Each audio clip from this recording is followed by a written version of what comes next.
Xin chào tất cả các bạn. Mình xin tự giới thiệu, mình là Maika. Mình được tạo ra bởi công nghệ AI đấy. Hôm nay mình rất vui khi được tham gia giờ học âm nhạc cùng lớp chúng ta. Để giờ học thêm phần vui hơn, sinh động hơn, ngay bây giờ mình mời các bạn cùng đứng lên, chúng ta khởi động nào. Aram sam sam, aram sam sam, guli guli guli guli guli ram sam sam, aram sam sam, aram sam sam, guli guli guli guli guli ram sam sam, Arabi Arabi, guli guli guli guli guli ram sam sam, Arabi Arabi, guli guli guli guli guli ram sam sam, mai rapid, nu fi timid. Aram sam sam, aram sam sam, guli guli guli guli guli ram sam sam, aram sam sam, aram sam sam, guli guli guli guli guli ram sam sam, Arabi Arabi, guli guli guli guli guli ram sam sam, Arabi Arabi, guli guli guli guli guli ram sam sam. Vorbele mai repede.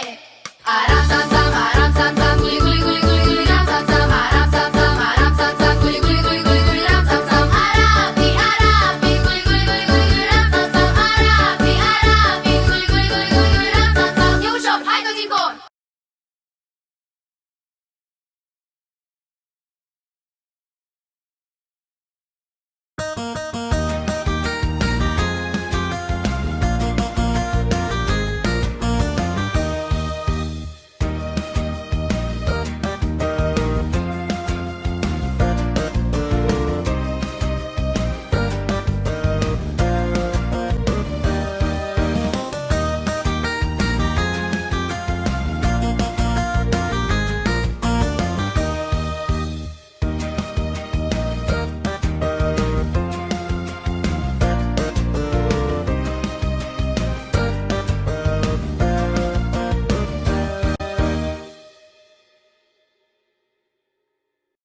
Các bạn ạ, trong mỗi bài hát, để bài hát ấy thêm phần hay hơn, sinh động hơn, thì chúng ta sẽ kết hợp với những động tác phụ họa, những động tác ý nghĩa, phù hợp với nội dung của bài.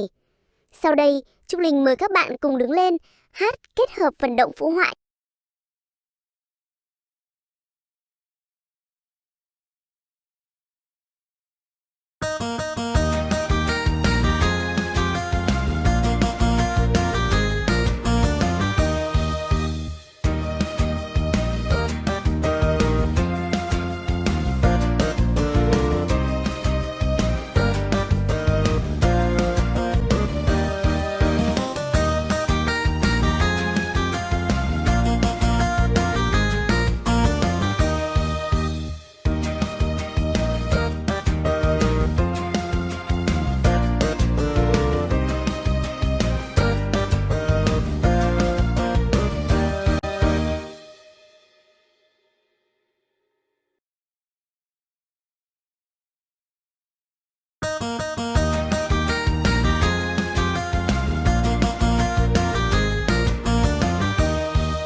Các em thân mến, như vậy là cô trò chúng ta đã cùng nhau tìm hiểu xong nội dung của bài học ngày hôm nay rồi.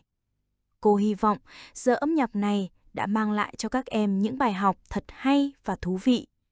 Về nhà, các em hãy ôn lại những nội dung và cô đã truyền tải. Luôn chăm ngoan, học tốt để xứng đáng là con ngoan, trò giỏi, cháu ngoan Bác Hồ các em nhé.